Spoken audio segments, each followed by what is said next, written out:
Assalamualaikum warahmatullahi wabarakatuh. Hari ini saya nak buat ulasan perlawanan di antara Seri Pahang versus Penang, yang mana Seri Pahang menang 1-0 hasil jaringan penalti dari Kepa Sherman. Pada perlawanan ni, kalau kita lihat sepakan penalti tersebut memang tidak wajarlah diberikan kepada pasukan Seri Pahang apabila Rafa Biktu berjaya untuk mendapatkan bola terlebih dahulu. Dan saya harap untuk mutu pengadilan ni, MFL dan juga FAM boleh bekerjasama lah untuk melahirkan dan juga lebih capna dalam pengambilan pengadil untuk menguruskan saingan Liga Super lah. Kesian dekat Penang. Tetapi untuk game ni saya tak mau fokus pasal pengadil sangat. Lebih baik kita sembang daripada sudut gameplay sahaja. Okey, untuk game ni kalau kita lihat pasukan Penang adalah pasukan yang sebenarnya beraksi dengan baik. Tetapi itulah bola sepak, beraksi dengan baik tetapi gagal untuk convert peluang-peluang yang terhidang kepada jaringan, maka ia tidak akan membawa pulang mata kepada pasukan kita yang ketinggalan. Kalau mereka berjaya untuk convert at least satu gol, mungkin boleh membawa pulang satu mata daripada pasukan Pahang lah. Jadi tanpa membuang masa, mari kita masuk ke dalam ulasan perlawanan yang mana Seri Pahang masih lagi mengekalkan rentak tanpa kalah dalam saingan Liga Super untuk season kali ini. Ini adalah satu pencapaian yang agak bagus, walaupun bermain dengan tidak begitu baik ataupun tidak begitu lawa, tetapi mereka masih lagi berjaya untuk kekalkan rekod tanpa kalah dan mencuri satu mata. Baiklah, tanpa membuang masa, kita masuk dalam ulasan perlawanan. Untuk ulasan perlawanan kali ini, saya akan mulakan dengan pasukan Penang. Apakah kekuatan dan juga perkara positif yang kita boleh ceritakan tentang pasukan Penang pada perlawanan ni? Perkara pertama yang saya suka tentang pasukan Penang adalah dimensi dan juga trio midfield yang diturunkan oleh Coach Manzo, yang mana gandingan daripada Osman Faneh, Asnan Ahmad dan juga Nik Akif telah memberikan variety kepada bahagian tengah pasukan Penang untuk melancarkan serangan dan juga menggerakkan gerakan-gerakan menyerang yang lebih baik. Sebab apa? Sebab kita boleh nampak yang Asnan dan juga Nik Akif adalah dua player yang lebih suka untuk advance dan juga involve dengan gerakan serangan, dan peranan yang dimainkan oleh Osman Faneh adalah peranan yang sangat besar dalam membolehkan kedua-dua player ni untuk bertindak lebih advance ke bahagian hadapan. Sebab apa? Sebab Osman Faneh ni memang kalau kita lihat dia memang purely defensive midfielder, adalah seorang pemain yang lebih menjalankan tugas beliau untuk memastikan yang bahagian tengah pasukan Penang tidak berjaya untuk ditembusi oleh bahagian tengah pasukan Seri Pahang lah. Dia lebih kepada melakukan defensive duty dan juga melakukan dirty work untuk memastikan yang gerakan-gerakan pasukan Seri Pahang berjaya untuk dipatahkan. So semalam memang Osman Faneh berjaya menjalankan tugas beliau dengan sangat baik dalam menghasut ataupun dalam menghalang gerakan-gerakan serangan yang dilakukan oleh pasukan Seri Pahang. Itu yang menyebabkan Asnan dan juga Nik Akif boleh bertindak dengan lebih bebas. Cumanya apa yang paling saya suka adalah di second half, iaitu kemasukan daripada Adriano, yang mana boleh saya katakan di second half bila masuk Adriano ni barulah kita nampak yang bahagian tengah pasukan Penang ni lebih kreatif dalam menyerang dan lebih berbahaya dalam faktor ataupun dalam fasa mereka menyerang ke arah gawang Seri Pahang. Mungkin tindakan yang dilakukan oleh Coach Manzo untuk membawa masuk Adriano di second half telah memberikan hasil yang bagus daripada segi untuk pasukan Penang menyerang, tetapi in term of the result dan in term of the convert untuk kepada jaringan masih lagi boleh dipertikaikan lah apabila pemain-pemain pasukan Penang gagal untuk memanfaatkan segala peluang-peluang yang ada.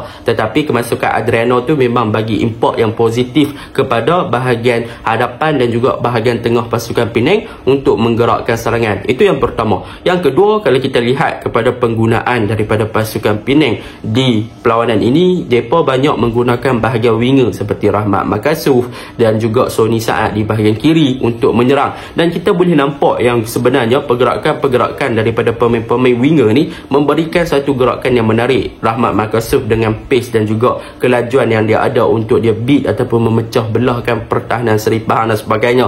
Tetapi daripada segi decision making, daripada segi untuk convert peluang yang ada, boleh dikatakan mereka ni kurang klinikal lagi untuk menyudahkan peluang-peluang yang ada. Contohnya saya bagi Rahmat Makasuf dah berjaya untuk bawa bola ke bahagian hadapan dan bertembung dengan goalkeeper pasukan Seri Pahang dalam situasi 1-on-1. Tetapi apa yang dilakukan oleh Rahmat Makasuf adalah decision yang boleh dipertikaikan. Sebab apa? Sebab dia cuba chip the ball, padahal dia ada peluang ataupun kedudukan yang lebih selesa untuk bawa bola ataupun beat keeper ataupun untuk passing kepada pemain-pemain teammate dia, iaitu Sonny ataupun Giovanni Gomez yang berada di bahagian kiri lah. Tetapi keputusan dia ambil agak merugikan lah, padahal itu adalah clear cut chance yang mana boleh dikatakan sepatutnya gol dalam situasi tersebut, tapi gagal disempurnakan dengan baik. Tetapi obviously lah, untuk game ni Rahmat dan juga Sonny mereka bermain dengan baik dalam in term of bergerak di bahagian kanan dan juga bahagian kiri. Yang ketiga yang boleh saya puji adalah daripada segi defense department. Yang paling saya nak puji adalah fullback lah,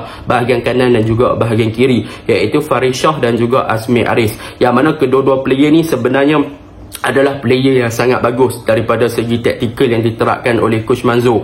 Faris Shah untuk game ni dia banyak kali buat overlap Matt Evan ke bahagian hadapan sebagai back kanan, involve di kawasan half space, masuk ke dalam D-box. Boleh saya memang puji Faris Shah, memang game ni dia work rate bagus, gameplay dia lawa, and gameplay dia daripada awal season hari tu dia menunjukkan performance yang bagus lah untuk pasukan Penang. Dia berjaya untuk memperbaiki dia punya mutu permainan, dia bermain dengan baik, tetapi sayang rezeki masih lagi belum sampai dekat dia. Begitu juga dengan Azmi Aris, dia memang berjaya untuk combination play dengan Sonny bagus, involve di bahagian kiri dengan sangat bagus, overlap dia buat pun bagus, crossing dia pun bagus dan sebagainya. Tetapi macam saya cakap, bila mereka efektif bergerak kanan dan kiri, mereka perlukan solution yang diperlukan oleh pasukan Penang sekarang adalah lebih kepada untuk mereka perbaiki mereka punya finishing, untuk mereka memanfaatkan peluang-peluang yang mereka ada, untuk mereka convert peluang tersebut kepada jaringan. Sebab at the end of the day, dalam bola sepak, jaringan itu adalah benda yang paling penting. Walaupun dah bermain dengan lawa,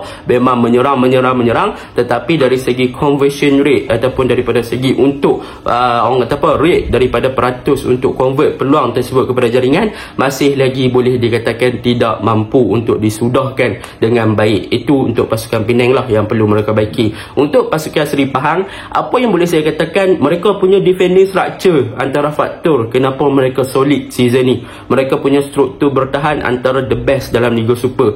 Kalau kita lihat daripada penggunaan di bahagian tengah, iaitu Ingriso, yang mana untuk game ni kalau kita lihat dalam 20 minit pertama, Ingriso dan juga Sergio Aguero lebih bertindak dalam sistem double pivot untuk memastikan yang bahagian tengah pasukan Seri Pahang compact, dan mereka berdua ni lebih kepada untuk memastikan mereka lebih pada defensive duty. Cumanya daripada segi dirty work dan juga daripada segi bertahan, Ingriso adalah more player yang menjalankan defensive duty dan juga dirty work lah. Tetapi Sergio Aguero adalah lebih kepada untuk jadi deep lying playmaker dan juga ball progressor di bahagian tengah, dan juga untuk dia collect bola daripada bahagian bawah. Jadi bila Aguero injured digantikan dengan Syazwan Andik, barulah kita nampak yang Penang boleh conquer sikit bahagian tengah dan juga menyerang pasukan Seri Pahang waktu apabila Aguero dikeluarkan, sebab Ingriso mula untuk bertindak as a single pivot. Tetapi pujian harus diberikan kepada Ingriso sebab dia mampu untuk bagi protection kepada back four dengan baik kepada Glassok dan juga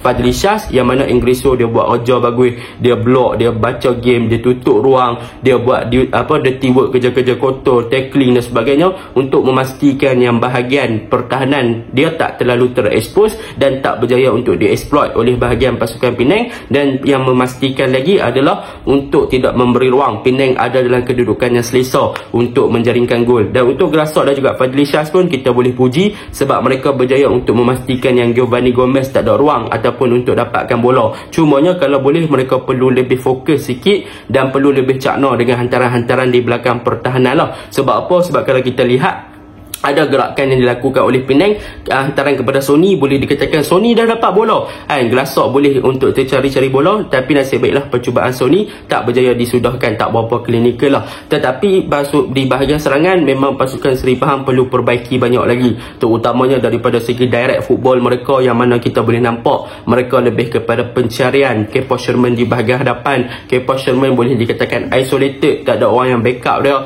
tak ada orang yang nak support dia dalam fasa menyerang. David Rowley tak mampu untuk memberi orang kata apa, benda yang positif sangat dalam fasa menyerang, menyebabkan Kepa Sherman isolated, so dia banyak bergerak sendiri. Nasib baiklah Kepa Sherman ni seorang player yang bagus dan juga ada fizikal yang bagus, yang mana dia boleh control ball, dia boleh hold up the game, dia boleh untuk beat pertahanan dengan dia punya fizikal, jadi benda tu memberi kelebihan kepada Kepa Sherman untuk menggerakkan bola secara individu lah. Jadi secara overallnya semalam memang boleh dikatakan sepatutnya game ni seri kalau tak ada penalti tu, tapi Penang kalau mereka berjaya convert segala peluang, mereka menang. Seri Pahang pula memang mereka punya defending structure memang bagus, solid. Itu je boleh saya cakap. Okey, itu je lah ulasan saya. Assalamualaikum.